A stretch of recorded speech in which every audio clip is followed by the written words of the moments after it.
பிரமாணமும் யாக்கோபின் தேவனுடைய நியாயமுமாயிருக்கிறது.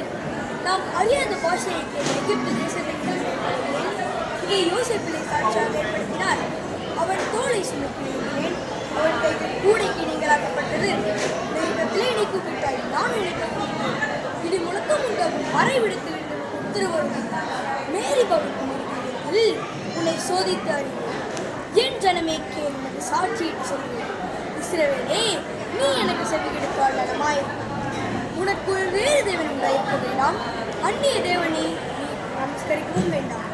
உன்னை எகிப்து தேசத்தில் இருந்து புறப்பட பண்ணின தேவனாக உன் வாயை பிரிவாய்க்கிறேனானதே. என் ஜனமோ என் சத்தத்துக்கு செவி கொடுக்கவில்லை. இஸ்ரவேல் என்னை விரும்பவில்லை.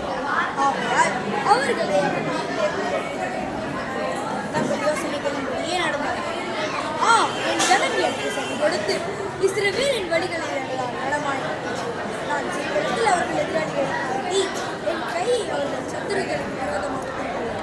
அப்பொழுது கர்த்தரை பங்குகிறார்கள், அவர்கள் உற்சகம் பேசியாடுகிறார்கள். அவர்களுடைய காலம் என்றென்று உச்சிதமான கோதுமையினால் அவர்களை போஷித்தார். தன் மலையின் தேனினால் திருப்தியாகும். ஆமென்.